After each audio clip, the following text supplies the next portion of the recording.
Ecco cosa ha detto recentemente Robert Kiyosaki. Tutti ridevano quando il presidente Trump disse che voleva la Groenlandia.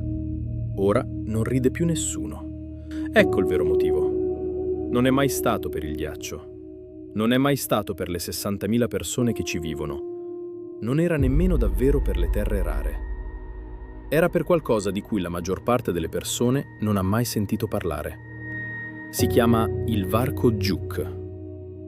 Groenlandia, Islanda, Regno Unito. Un collo di bottiglia navale che si trova tra l'Oceano Artico e l'Atlantico del Nord.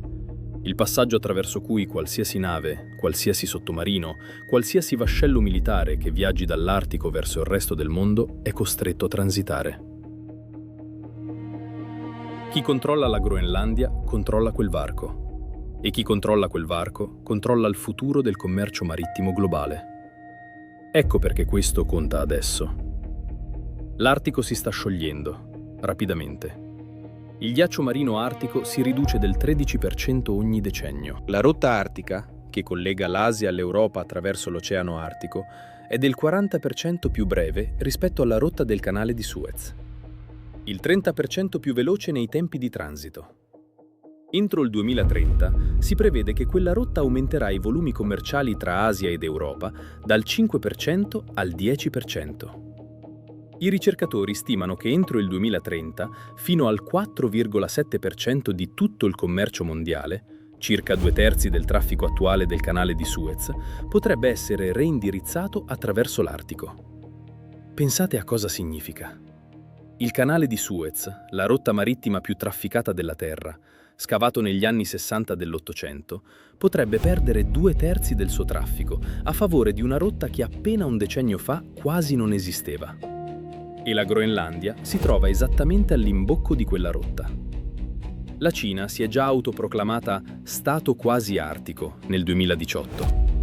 La Russia controlla oltre la metà della costa dell'Oceano Artico e da anni costruisce infrastrutture militari e commerciali artiche. Il traffico merci russo sulla rotta del Mare del Nord è quasi quintuplicato tra il 2014 e il 2020.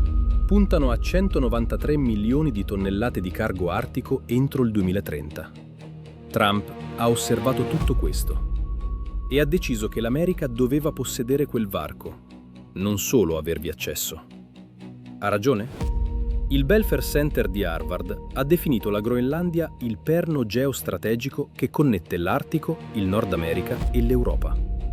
War on the Rocks, una rivista di politica estera, ha scritto: l'insistenza di Trump sulla proprietà potrebbe essere fuori luogo, ma la sua valutazione secondo cui la Groenlandia è un territorio strategicamente cruciale è corretta. Il mio ricco padre mi ha insegnato qualcosa sugli asset che non ho mai dimenticato. Diceva: il momento migliore per acquistare un asset è prima che il mondo si renda conto di quanto vale. Nel 1867 gli Stati Uniti acquistarono l'Alaska per 7,2 milioni di dollari. Ogni analista dell'epoca la chiamò la follia di Seward. Oggi l'Alaska produce 500.000 barili di petrolio al giorno e presidia il fianco strategico settentrionale del Pacifico. Trump non è pazzo, è solo in anticipo. La domanda che il mio ricco padre si porrebbe in questo momento non è: gli Stati Uniti possono prendere la Groenlandia? È: chi si sta già posizionando lì? E quanto ti costa se ci arrivano prima?